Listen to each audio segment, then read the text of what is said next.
thanksgiving in our heart.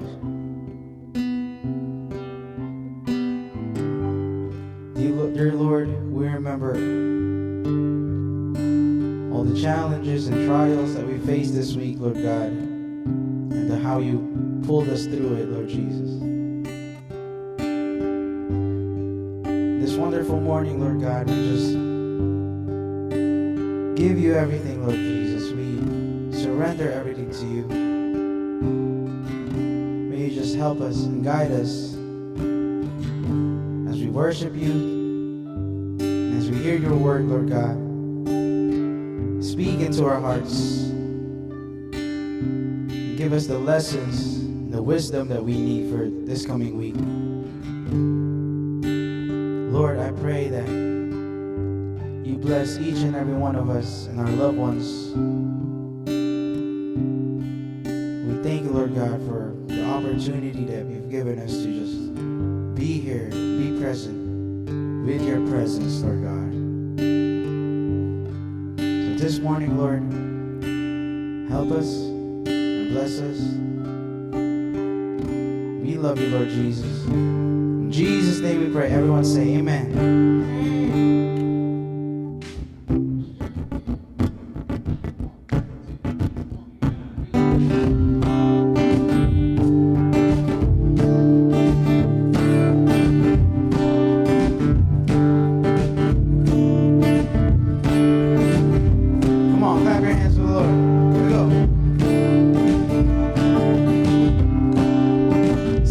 You are not alone. You are not alone.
worship. So sing the song of ages to the Lamb. And all who've gone before us, and all who will believe, will sing the song of ages to the Lamb. 'Cause your name is the highest, your name is the greatest, your name stands above them all. All thrones and dominions, all powers and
Let us continue to be in the spirit of prayer and worship. Tayo pong lahat ay mananalangin. Atin pong inawit ang makapangyarihang pangalan ng ating Panginoon. Na ngayong umaga, samantalang tayo po ay nagtitipon,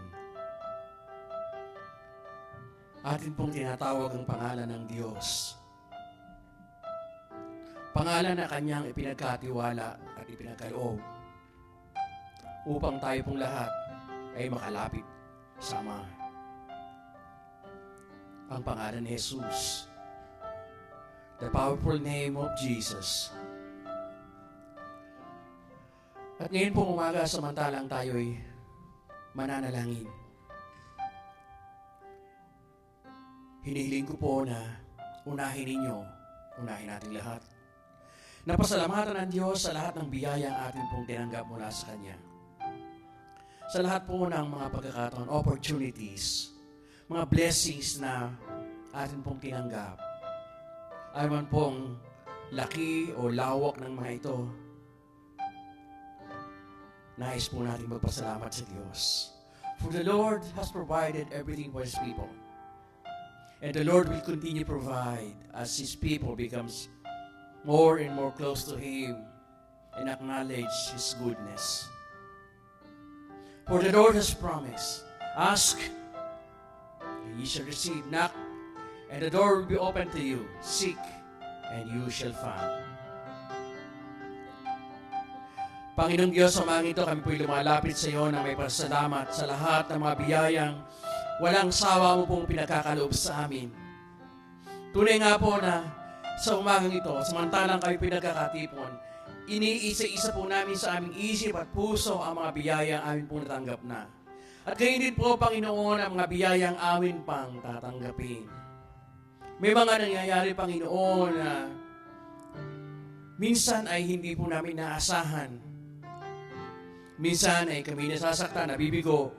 Pero kahit na po ang mga bagay na yon, Panginoon, pinagpapasalamat po namin for God sa pamamagitan po ng mga bagay na minsan ay hindi kaaya-aya para sa amin. Doon po kami natututo at doon po kami lumalago.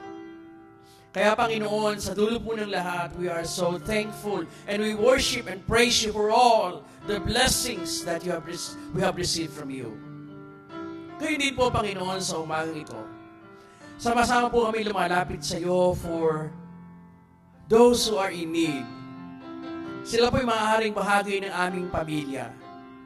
Sila po'y maaaring aming kaibigan o kakilala o mga taong nakausap namin na for the past days na nabanggit sa amin ang kanilang pangailangan. Kami rin, Panginoon, we have individual needs and individual requests. Some of those are what we need and many are what we want. Kaya nga, Panginoon, even those things that we want, Lord, we are subjecting them to your will and asking you to just, may your name be honored and may your name be glorified. Because, Lord, we are asking all of this sa pangalan ni Jesus namin, Diyos na kapagligtas. Panginoon, sa umagang ito, nagpapasalamat kami sapagkat nakakahiling kami at kami po'y mayroong kasiguruhan na hindi mo kami papabayaan, na hindi kami makukulang. Ama, sa umagang ito, pagpalain mo po ang iyong mga anak. Ang mga narito ngayon at yung mga taong manunood ng aming delayed or broadcast ng service na ito. Nga ito sila sa malapit o nasa malayo. Saan man po sila naroon. Gayun din mga kapatid na sa kasalukuyan ay hindi namin nakakasama. Pagpalain mo rin sila, Panginoon. At muli, Panginoon, lahat po ng mga bagay ay amin pong itinatalaga at hinihiling sa iyo. Sapagkat naniniwala po kami na wala po kaming magagawa, wala pong mangyayari kung hindi po dahil sa iyo. Kaya, Panginoon, ang lahat po ng ito ay aming ipinagpapasalamat at aming hinihiling sa pangalan ni Jesus na aming Diyos at tagapagligtas. Amen. Amen. Makakaupo na po kayo, mga kapatid. Purihin ang Panginoon sa ating kalagitnaan. Kung napansin nyo, ay Tagalog tayo ngayon sapagkat wala naman ako napapansin na hindi nakakaintindi ng Tagalog except kay... wala pala. Okay, everybody can understand Tagalog. So, praise the Lord. Magandang umaga po sa inyo, mga kapatid. Pagpalain kayo ng Diyos. Bago po sa mensahe ay meron po tayong ibang mga balita na alam ko po na very exciting para sa ating lahat. Number one, ay atin pong binabati si Tony at saka si Jonathan si Nate, sapagkat last Tuesday, sila po ay in-interview ng church board para sa kanilang local license bilang local license ministers. So, sila po ay overwhelmingly and tawag natin unanimously voted to receive a local license for the year. So, atin po ipanalangin na nawa ay ang pagtawag ng Panginoon sa mga kabataan ito ay sana po ay magpatuloy. Atin po yung kanilang initial step towards fulfilling the call. Kayo po, mga kapatid, kung kayo ang inyo pong nararamdaman ay tinatawag kayo ng Panginoon for ministry, pwede rin po kayong mabigyan ng local license. Wala pong imposible sa Panginoon. Pangalawa po ay this coming Wednesday ay syempre meron po tayong Wednesday Church at ang ilan po sa inyo ay dumadalo ng Wednesday Church. Kayo po mga kapatid ay iniimbitahan natin na kung kayo po ay may time at meron kayong kaibigan na hindi po nakakapagsimba pag Sunday, meron po tayong pagsamba ng Miyerkules. Pangatlo, mga kapatid, ay simula po next week, ito pong ating worship area ay magbabago ng setup. Dito pa rin po tayo sasamba, pero yun po ating pagkain doon sa fireside room, sapagkat ito po isa-set up na para doon sa Pilgrim's Progress. Ito po isang play na ginagawa po at pangunahan po ng Masker Theater Company. Ito po yung bahagi ng ating church. Ang kanila pong show will be on August 30, 31, and September 1. And then September 6, 7, and 8. Dalawang weekend po. Yung pong una ay Friday, Saturday, Sunday, next week, 30 to September 1. And then following weekend. Maganda po ito. Kung kayo po yung nagbabasa ng libro, meron pong isang author na classical author. Ang pangalan po ay John Bunyan. Siya po yung nagsulat. Hanggang ngayon, binabasa po ito ng marami. Nagsulat po siya ng libro na pangalan sa English ay Pilgrim's Progress. Kwento po ito ng karanasan ng mga Kristiyano. Mula sa kanyang conversion hanggang sa kanyang pagdulog sa Panginoon. So makikita po natin yung struggle ng mga mananampalataya sa pamamagitan ng play na ito. And higit sa lahat, kasama po si JJ doon. Hindi po namin alam kung ano ang kanyang role, pero excited kami. Hindi ko nga alam kung tagataas lang ng kurtina. At any rate, atin pong ipag-imbita. Meron po akong posters na ipamimigay. Kung hindi po kayo nakakuha, ay mamaya po after service, bibigyan namin kayo para ilagay po nyo sa inyong refrigerator o ipamigay po nyo sa inyong mga kapitbahay at sabihin nyo, this is a free presentation, a free show para po sa kanila, para sa atin. At ang simula po ay, the door will be open at 7 and the play will start at 7:30 p.m. Every show. 2 weekends po yun. So, doon po sa 2 weekends na yun, syempre medyo kakaiba yung ating setup ng ating worship. And then we will maximize the opportunity. And then, isa ho sa malaking pinaghahandaan natin, ay yung pong Because We Believe, yung pong concert ni Brother Kenneth. Yay! Meron na po tayong mga initial posters na pinamimigay at isi-send sa inyo through text. Pero hindi pa po yun yung final poster kasi yung pong mga sponsors, hinihintay pa natin. At kung meron po kayong kaibigan na gusto pong mag-sponsor, kausapin po nyo si Kenneth, Sister Net, para po doon sa sponsorship. Para po matulungan natin yung ating kabataan sapagkat bahagi po nito ay bahagi ng ating ministeryo. Sasamantalahin po natin yung opportunity na ito kasi doon po sa concert na ito, sa October 5, lagi ako nalilito. Sa October 5 ay mamimigay din po tayo ng leaflet para sa Wednesday Church at saka sa ating church kasi marami po tayo iimbitahin na taga malapit dito sa Long Beach. Inuutusan ko po yung pamilyang Simpaw para kausapin yung mga malalapit dito sa Long Beach para po manood ng concert na ito. So, sana po ito yung maging bahagi ng reaching out program natin para sa mga tao. So, yun po yung mga importante na atin pong tatandaan. At syempre, mamaya, pag-pray natin kasi birthday po ni Shelly kahapon yata. Nung Wednesday, right? Nung Wednesday. Huwag kayong mag-alala, si Shelly po ay baliktad ang kanyang edad habang tumatagal po pababa na pababa. Pabalik na po siya eh. Kasi counting backwards na po siya. Pagdating po niya ng 31, pabalik na po siya. Kaya nga bumabata po ng bumabata every time. Hanggang sa makita natin, teenager na ulit. Anyway, happy birthday, Shelly, and we will pray for you at the end or towards the end of worship. Ngayon pong umaga, magpapatuloy tayo ng ating series of message doon sa simulan po natin itong month of August. Ang title po ay Back to the Basics or Return to the Basics. Ano po ito? Teka, baka may dumating na hindi nakakaintindi ng Tagalog. Wala pa. So lahat tayo magtatagalog muna. So ano po ito? Atin pong binabalikan mga kapatid yung mga normal, mga unang turo, yung mga basic, yung mga elementary, yung mga pangunahing turo at nating natutunan mula sa Biblia na naging pundasyon ng ating pananampalataya. Ito po yung ginagawa natin hindi para turuan tayo uli. Ginagawa po natin so that we will be reminded of our experience. At kung hindi pa natin alam, nakatutulong po ito para palakasin yung ating pananampalataya. Upang minsan, maintindihan natin, kaya pala, yung pala ang ibig sabihin noong aking dating naririnig o dating natutunan. Or mas lumalalim po yung ating pananampalataya sapagkat yung mga basics of the faith ay atin pong natutunan. At kung atin po namang naranasan na, at sanay na tayo dito sa mga disiplinang ito, sa mga katuruan ng pananampalataya, ito po ay nagiging confirmation sa atin na tama pala ang ating ginagawa. Kaya nga, at this stage of our life as a church, binabalikan po natin unti-unti sa month na ito yung ating mga basics na natutunan sa pananampalataya.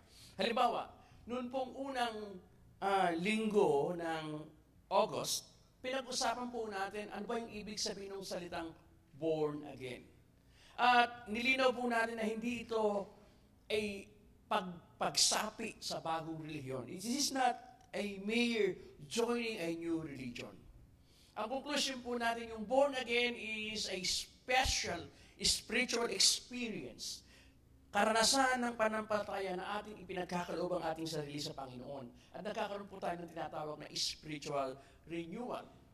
Kaya, tapos nung pong second Sunday, pinag-usapan natin yung, last week, pinag-usapan po natin yung plenary inspiration, yung Word of God. Paano natin sinasabi na ang salita ng Diyos ay salita nga ng Diyos? Bakit sinasabi natin yung Bible is the Word of God? At natutunan po natin na sinasabi natin yon because ang ating pong pananampalataya ay nagsasabi na the Word of God or the Bible is the plenary inspired Word of God.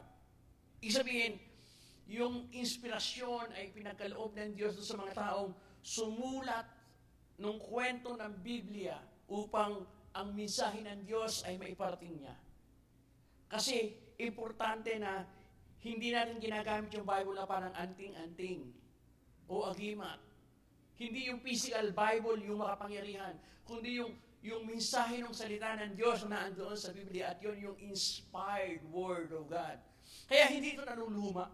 Kasi every time merong banal na espiritu na nagbibigay ng new insights. Alam niyo po ba na napakarami ko ng sermon na nasulat? Marami na. Ang iba nga, nakurap na yung computer ko, hindi ko na matandaan kung nasaan. Pero 2 account na po ako ng Google account na naroon po yung aking mga lumang sermon. Yun ay nung nagsimulang matuto ako mag-computer. Nung hindi ako marunong mag-computer na puro sinusulat lang sa notebook, nakawala niyo yung notebook. Pero alam niyo po ba na every time, kahit na ulit-ulit na basahin ko yung salita ng Diyos, every time na I will take time to prepare and then pray that God will speak to my heart, then lagi may bagong mensahe. Lagi po akong may tinatawag na aha moment na kahit alam ko na yun dati, it looks like and it feels like God is speaking. Dahil yung salita ng Diyos ay mayroong inspirasyon mula sa banal na Espiritu. Yun po yung ating natutunan last week. Ngayon, babalik po tayo sa isang napakasimple, payak, or very elementary part of faith. Pananalangin. Pananalangin sapagkat Alam naman natin lahat anong ibig sabihin ng panalangin or prayer. Talking to God, listening to God. Pero ngayong umaga, pag-usapan natin yung praying in Jesus' name. Kasi, importante na maintindihan natin ng mas malalim para yung kapangyarihan ng pangalan ni Jesus ay atin pong ma-maximize yung effect. Again, minsan po kasi ay ang tingin ng mga tao ay, dahil ito ay usual na pagka po tayo ay nanalangin, laging sa dulo, sapagkat yun ang turo sa atin at yun ang sabi ng Bible, sa dulo po ng ating panalangin ay laging may in Jesus' name. Right? Laging sa pangalan ni Jesus. At dahil po ay usual, minsan, parang wala na masyadong kapangyarihan. Dahil lagi na lang ginagawa. Hindi natin na pag-uukulan ng mas malalim na pag-iisip at concentration, yung praying in Jesus' name. Bigyan ko po kayo ng isang halimbawa noong tinatawag na commonality and usualness. Kung kayo po nagpupunta sa mga fast food sa Pilipinas, di ba? Jollibee o McDonald's, napansin po ba ninyo na meron silang mga normal and natural words na kinakain? Halimbawa, happy to serve. Diba? Meron po ka, di ba? Yung McDonald's yata yun, di ba? Pag pumasok kayo, good morning sir, happy to serve. At yun po itinuturo sa kanila sa training. Yung greetings na itinuturo sa kanila sa training. At paulit-ulit po nilang ginagawa so that it will be part of them. At minsan, wala na pong meaning sa kanila yun. Sinasabi na lang nila because it becomes natural. Minsan nga, kahit walang pumapasok may gumalaw lang na dito happy serve. Walang tao. Kasi normal, usual. Minsan po yung praying in Jesus' name, sa dulo ng ating panalangin, nagkakaroon ng ganong epekto. Kasi hindi natin na pag-uukunan ng mas malalim. Ang goal po ngayong umaga ng ating sermon, wala pa lahat nakakaintindi pa ng Tagalog. So, pag may dumating na nag-i-English, mapapansin po nyo, mag-ship tayo ng English. Pero ngayon, praise the Lord, Tagalog tayo. So, mapapansin po ninyo, mga kapatid, pagka tayo nanalangin, importante na we immerse ourselves to the meaning of our prayer. Yung bang, pag nanalangin tayo, hindi lamang sinasabi yung words, kundi yung words, it also affects us. Kaya sa dulo ng ating pananalangin ay meron tayong in Jesus' name sapagkat yun sabi ng Panginoon. Itinuro sa atin na yun ang utos ng Diyos sa atin. Ngayon, pag-isipan natin, kung yun ay ibigay ng Panginoon, kapangyarihan yun, power. Paano kaya kung meron tayong kapangyarihan o capacity to make something happen?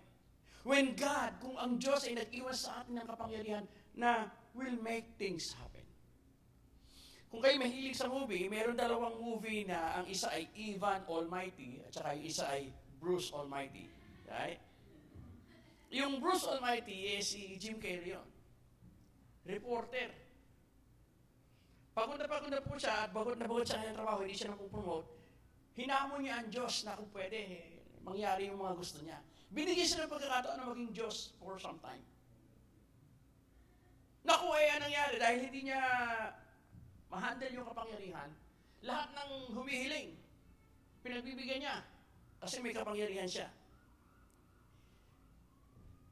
Mayroong mga taong nanalangin na manalo ng lottery, ay lahat pinagbigyan niya. Kaya yung dulo, ang mga nanalo, nagwawala kasi $17 lang pinanalunan nila out of hundreds of millions. Kasi lahat nanalo Hanggang sa nagulo yung mundo dahil sa yung nag-handle ng kapangyarihan, hindi niya alam i-handle yung kapangyarihan.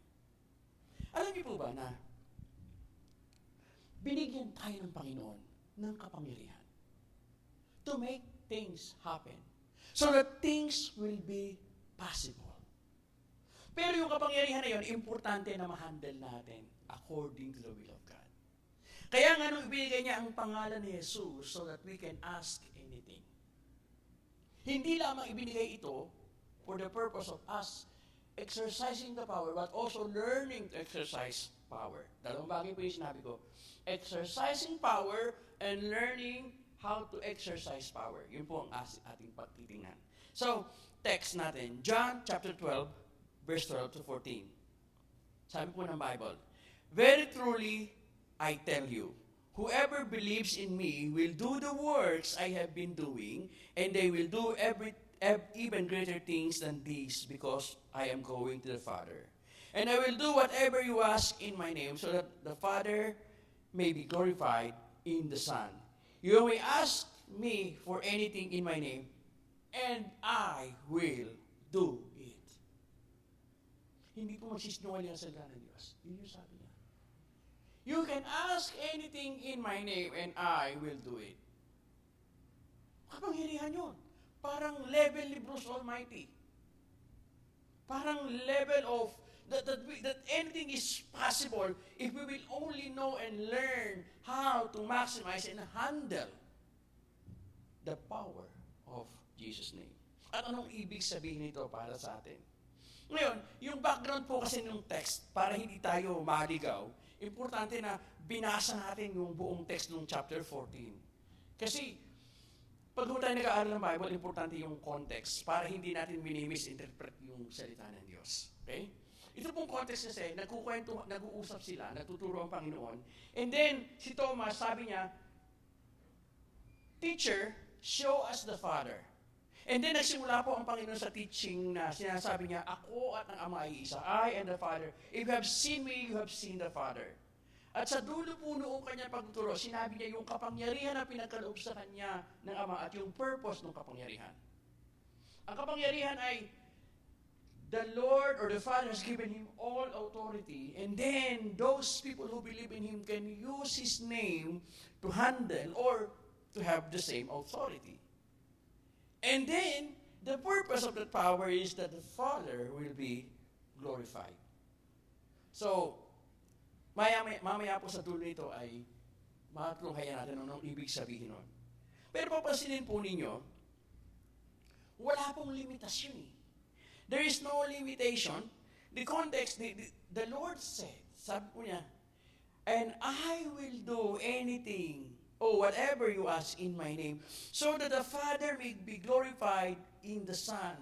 And you may ask me anything in my name and I will do it. So, binigay po yung power of asking in Jesus' name with the purpose of glorifying the Father. Yun po yung baseline. Kasi kung hindi natin alam yung purpose of the power, dun po natin siya mishandle. Kung hindi natin alam yung very purpose, yun hong kapangyarihan will result in rebellion, and then will result in pride, and then it will result in sin and evil. So kapag binigyan ka ng power, importante na alam mo yung purpose of that power. Right? So, sinasabi po ng Panginoon sa kanila, ako binigyan ng kapangyarihan, and then ibinibigay ko sa inyo so that the Father will be glorified. Sing intindi, anything that will not give glory to the Father, it will harm us if we will apply that power without considering the very purpose of that power. Ay, English yun. So anyway, nasasanay lang. Ngayon, bakit pangalan? Pansinin po ninyo, kayo may pangalan, ako may pangalan. Yung nagbigay sa atin ng pangalan, hindi ho nila lang inisip na, ano ba yung pangalan ibibigay ko sa anak ko? Ay nakita yung sa kanilang pantry merong tang, orange. Ay, tang na lang ang pangalan mo. O kaya, tinawagan ng doktor, oy, nanganak na yung asawa mo. Ano ipapangalan mo? Kumakain ng biscuit. Yung biscuit, Belvita. Oy, Belvita na lang. Hindi ka naman. Bihira yun. Pagka yung bata bago ipanganak, meron nang iniisip ang parents na pangalan because that is so important, because the name will define the person. Alright? Because, number one lesson this morning, the name signifies nature and purpose. Example, sa Genesis the creation, ito po ang sabi, the man said, he is now bone of my bones and flesh of my flesh. She shall be woman, for she was taken out of man. Yung salitang woman, or Eve, or woman, means from the man. Taken out. Meron pong meaning. And then, sinabi din yung purpose. Tuloy natin. And Adam named his wife Eve because she would become the mother of all living. Genesis chapter 3, verse 20. Yung salitang woman or Eve, mother of all being or mother of all living. Hindi lang basta iniisip yung pangalan. Binigay yung pangalan, sinasabi ko ano yung nature at saka ano yung purpose. Another example, doon po sa hindi pa pinapanganak ng Panginoon, prophecy pa lang, Isaiah chapter 7, therefore, the Lord Himself will give you a sign. The virgin will conceive and give birth to a son and will call him Emmanuel. Emmanuel means God with us. May meaning, may purpose. Hindi ho, basta-basta lamang ibinigay ang pangalan. And then, isa pa, sa Luke chapter 1, but the angel said to her, do not be afraid, Mary, you have found favor with God. You will conceive and give birth to a son, and you are to call him Jesus. He will be great, and he will be called Son of the Most High. The Lord will give him the throne of the throne of his father David. The word Jesus that we are using right now, the name of Jesus, doon sa Hebrew, Yeshua. Yung Yeshua ay, ang ibig sabihin ay mahaba. The Lord, Yahweh the Lord is salvation. Yeshua, salvation, nature, and purpose. Hindi ho lang ibinigay ang pangalan para lang may karoon ng pangalan. It defines what is the nature and it signifies ano yung purpose. Yun ho yung origin ng name. Ngayon, dahil alam na natin na hindi aksidente yung Emmanuel, hindi aksidente yung Yeshua, it's all part of the plan of God. Kaya nga nung siya natuturo, sinabi niya, I will do whatever you ask in my name. Ang ibig sabihin po ito, second lesson this morning, yung pong name of Jesus. The Bible, as the Bible now is telling us, will be and shall be the source of power to live the life for God. You will do the things greater than what I did and what I have done. Sabi po yan ng Panginoon, all the things that you have seen, you can do better than this because now binibigyan ko kayo ng kapangyarihan. At ang kapangyarihan yon ay hindi sa pamamagitan ng maliit na bato na ibibigay sa inyo at sisigaw kayo ng Darna. Hindi yan. Hindi yung isang bagay na inyong ilalagay sa inyong bewang at gagamitin hindi. Ito yung pangalan ng Panginoong Hesus na ipinagkakatiwala sa atin ngayon na source of power. Tayo mga Pilipino, culturally, alam natin ito. Kasi tayong mga Pilipino, mahilig tayong gumamit ng pangalan. Right? Alam niyo ba na, mahilig tayo dun sa English ang tawag yung name dropping. Sa ibang kultura, parang very negative yun. Pero tayong mga Pilipino, almost normal. Pag pinag-usapan, kilala mo ba siya ganito? Oo, kilala ko rin yun. Ay, magkaibigan tayo kasi parehas natin kilala. Parang gano'n. Ito, huwag niyo itong gagawin. Kukwento ko lang sa inyo. Ito, masama ito. Hindi ito tama. Pero kukwento ko sa inyo para maipaliwanag ko lang yung kapangyarihan ng pangalan. Noon po ako nagtatrabaho bilang Chief of Staff ni Congressman Gunigundo.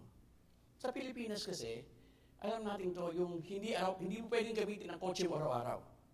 Di ba? Alam niyo yan. Yung tinatawag na color coding. O yung, kapag yung kotse mo ay, yung odd and even yun eh. Pag yung plate number ng kotse mo ay nasa odd number, may certain days ka lang na pwede gumamit ng kotse mo. Pag gumagamit mo yung kotse mo na hindi ka dapat gumagamit noon, titikitan ka. Right? Bawal eh. Kasi sobrang traffic. Odd even. Wala po kaming extra kotse. Ginagamit ni Sister Net, pagpasok ng isang kotse, ginagamit ko rin yung isa. Hindi na po kami masyadong sanay magbiyahe. So, kailangan kong gamitin yung kotse ko kahit color coding. Again, huwag yung gagawin to. Mali. Inihingi ko na po ito ng tawad sa Panginoon dati. Kaya, kwento na lang. Minsan po, papunta ako ng Makati. Sa Makati, napakahigpit po dyan. Sobrang higpit po ng mga traffic enforcers sa Makati. So, dadaan ako ng Makati, pero wala akong choice. Sa iba kasing city, okay lang eh. Kaway-kawayan lang yun, okay na. Pero sa Makati, medyo mahirap. So, ang ginawa ko po, naglagay ako ng mga piece of paper sa envelope. Nilagyan ko ng tape. Tapos nilagyan ko po ng... Huwag yung gagawin to, ha? Ibinibidyo ba? Nilagyan ko po ng... Yung envelope na Manila envelope, nilagyan ko po ng pangalan, The Honorable Jejomar Binay, Mayor, Makati City. Tapos tiniklo ko po, laki-laki ng pangalan. Drive ako. Pagpasok ko po doon sa may Guadalupe. Para. Tumabi ko, tabi ako. Tapos, alam ko na, color-coding ka, pinapagalitan ka. Huwag mong pagalitan, boss. Tapos sabi ko, inutusan lang ako, dadalhin ko po ito kay Mayor. Ano yan? Hindi ko po alam, nakasarado. Kung gusto nyo, kayo na magdala, para umuwi na lang ako. Hindi, sige, lumakat yan na. Handa na naman ako. Pagdating nila sa labi nyo, para. Pigil na naman ako. Medyo alam ko na. Pasensya ka na, ha? Hindi sana ako magmaneho ngayon eh. Alam ko, bawal, kaya lang, dadalhin ko ito kay Mayor. Ang laki ng pangalan ni Mayor, binay ito sa envelope. Ganun ba? Saludo ba? Okay. Ilang beses, hanggang nakauwi ako. Mali yun, huwag yung gagawin. Point. Wala naman laman yung envelope eh. Pira-pirasong bond paper lang, tiniklop ko lang, tsaka lagyan ko lang pangalan. Pangalan! Yung mga traffic enforcer, kaway-kaway na lang kasi may pangalan. Huwag yung gagawin yun. Nakahuli kayo. May kapangyarihan. Alam niyo po ba, na pinagkaloob sa atin ng Panginoon na isang kapangyarihan na magagamit natin kung alam lang natin gamitin. Ang tawag po doon ay in Jesus' name. Amen? Kapangyarihan yun. Sabi po niya sa atin yun, and I will do whatever you ask in my name. You may ask anything in my name, and I will do it. Ano ang pasubali? Walang pasubali except so that the Father may be glorified in the Son. Hindi ho niya ibibigay ang isang kapangyarihan sa atin na different ang purpose na ibinigay sa Kanya ng Ama. Kung ang Panginoong Jesus ipinagkaloob ho niya yung kapangyarihan for the purpose of glorifying the Father, it's the same purpose that God has given us to glorify the Father. Anything and everything is possible. Bakit? Philippians chapter 2, verse 9 to 10. Therefore, God exalted him to the highest place and gave him the name that is above every name, and that the name of Jesus every knee should bow in heaven and earth, and every tongue acknowledge that Jesus Christ is the Lord, the glory of God, the Father. Ang pangalan po ng Panginoong Jesus, Yeshua, Jesus, is the name above all names. Kaya nga, maraming tao na hindi nila maibigay na pangalang Jesus yung kanilang mga anak. Kasi pag pinapagalitan nila, parang hindi nila mapagalitan. Kasi may meaning yung pangalan eh. Yeshua. Now, so dalawa na yung lesson. Una ay, yung pangalan ay may nagpapakita ng nature and purpose. Pangalawa, yung pangalan ay may kapangyarihan. Ngayon, tingnan natin sa application. Ito po yung panghuli na point. Ano yung application? Ano ba ang nangyayari? Ano bang ibig sabihin? What is the meaning when we pray in Jesus' name. This will tell us in a more practical way how we appropriate that name. What does it mean? Number one, it means that God is now accessible. Kung sa atin po kasi, medyo madali lang sa tenga natin yun yung tinatawag na accessibility of God. Pero pagkaho sa context ng mga Israelita dito sa ating pinag-aaralan, yun pong access to God is so difficult and so special. In fact, pag binasa niyo yung Old Testament, lahat ho nang humawak doon sa Ark of the Covenant nang hindi tama, namamatay. Di ba? Sa Samuel. Ibinibiyahe po nila. Binubuhat nila yung Ark of the Covenant. Nilagay po nila sa kariton. Habang hinihila ng baka yung kariton, nadulas yung baka. Merong isang tao na sinambot niya yung Ark of the Covenant kasi malalaglag eh. Alam niyo po ba yung tao na matay? Kasi hindi tama. Na-dishonor yung presensya ng Diyos. Hindi kasi accessible na gano'n. Kaya nga, pansin niyo ba? Sabi ni Jacob, I have seen God and yet I live. Kasi lahat ng nagka-access sa Diyos, sa Panginoon ng Diyos, halos namamatay o namamatay. Kasi hindi gano'n na. Kaya sa mga Hudyo, ang Diyos ay hindi accessible. Because God is so big and so powerful that human cannot access God by itself.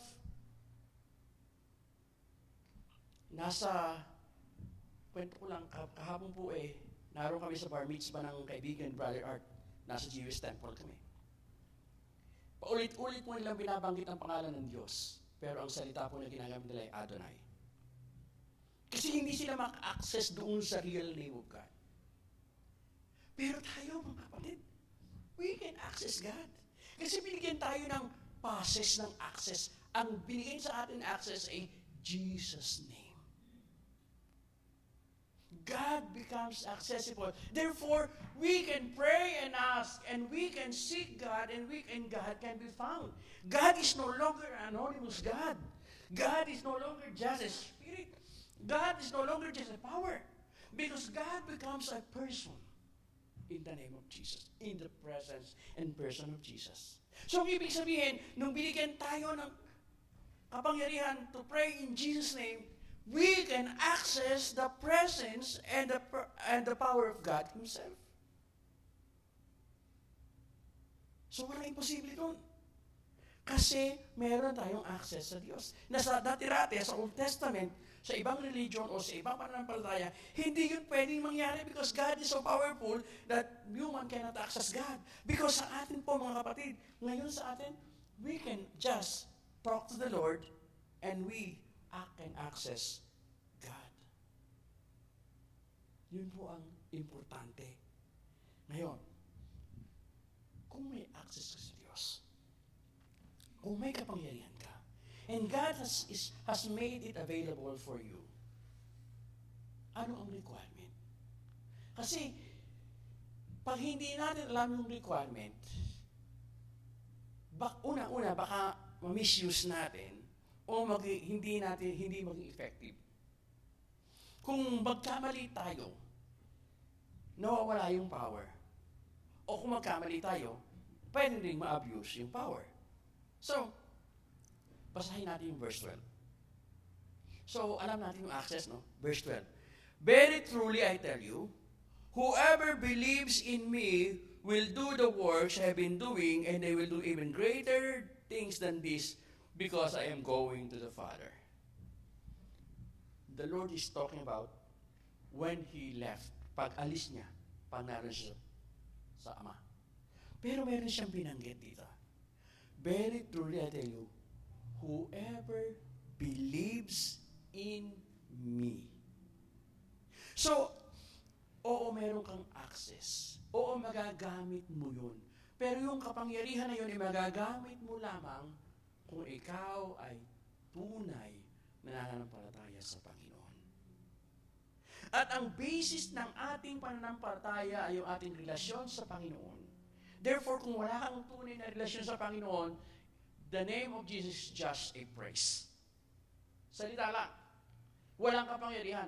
At wala kang access sa Diyos sapagkat yung nagbibigay sa iyo ng kapangyarihan o ng karapatan to access that power is not present in you because you don't believe.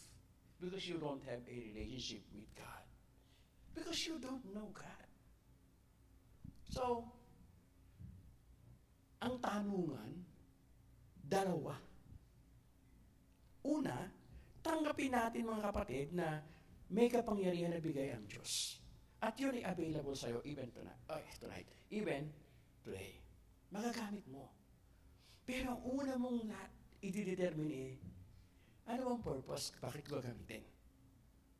Will this usage of the name of God or the name of Jesus will bring glory to the Father?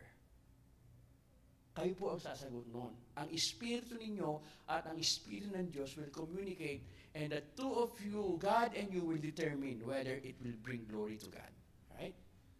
Second is, do you truly and really believe in Jesus that His name, His power, can operate sa iyong buhay? Kung hindi natin nasasatisfy itong dalawang ito, walang kapangyarihan.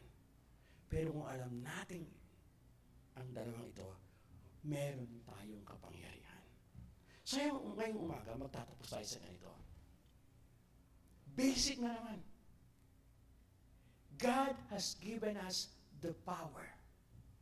It is made available to us. We just have to utilize it. At alam niyo po, yun yung pangalan ng Panginoong Yesus. Noong 1980s, meron pong kanta na sikat sa mga Kristiyano na yun pong words dito will tell us the message that we just talked about. Ito po yung, meron tayong kopya. Alright. Yung chorus. Go. Okay. Ito po yung chorus. There is strength in the name of the Lord. There is power in the name of the Lord. There is hope in the name of the Lord. Blessed is he who comes in the name of the Lord. Napakaganda po nitong ating natutunan sa Panginoon. Wala pong ibang pananampalataya o religion sa buong mundo that allows people like us to access God. Tayo lang yun. Kristiyano lang yun. Very distinct, very special because people who believes in Jesus can access God and therefore can obtain result and experience His power. So ngayong umaga, ihahangunin ko po kayo. Una, I will encourage you. And second, I will challenge you. I will encourage you to be bold and be faithful so that God can use you. And I will challenge you to believe in Jesus and use the power of Jesus' name so that you will live and glorify the Father. Amen? Tayo po tayong lahat, magtatapos tayo sa panalangin. Sana po na-remind kayo na meron po kayong kapangyarihan. Sana po na-remind kayo na hindi basta-basta itong ating natutunan sa Diyos. Sana po na mag-celebrate tayo that God has given us access to His power. Right now, you can access the power of God. In Jesus' name. Tayo po'y mananalangin. Dito po tayo lahat at tayo po'y mananalangin. Aming Ama at aming Diyos, salamat po sa umagang ito na pinagkaloob mo sa amin ang isang kaalaman at isang katotohanan that Lord, we can tap this power in your name. That we can live the way you want us to live because we have the power. That anything is possible for us because we believe in your name. That right now, Lord, we can use the power of Jesus' name so that, Lord, things will change. So that our lives will be better. So that we will be people of God who live for God. So, Panginoon, sa umagang ito, dalahin ko po pagpalain po ang aking mga kapatid. At nawa po, Panginoon, sa kanilang mga pananalangin, sa mga panahon na kanila pong gagamitin ang pangalan ni Jesus, na basihan ng kanilang pananalangin, nawa po ito'y maging mas makapangyarihan para sa kanila.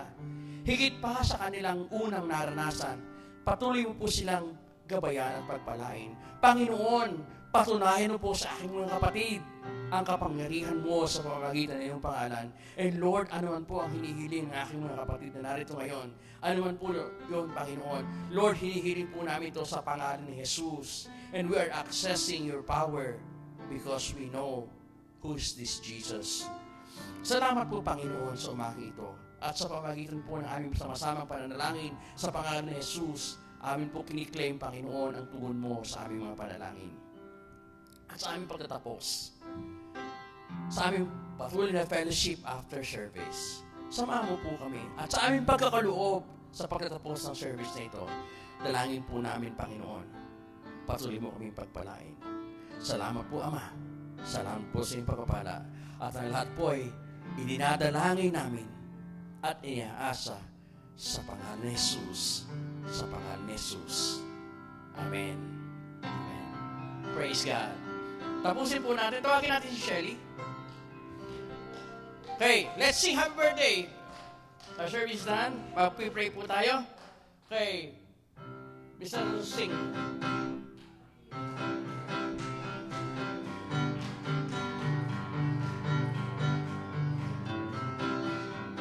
Happy birthday.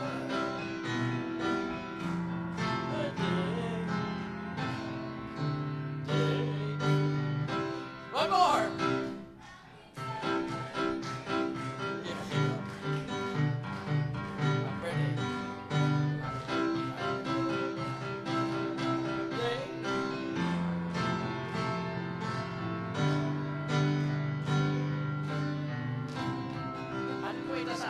Pag-pray natin si Shelly. Aming Ama at aming Diyos, nagpapasalamat po kami sa iyong pagpapala sa aming kapatid. Salamat po sapagkat nilang po siya kasama namin at naglilingkod ng tapat. Salamat po sa mga kabaguhan ng buhay na pinagkaloob mo sa Kanya at sa mga bagong opportunity na patuloy pong pinagkakaloob sa Kanya sa araw-araw.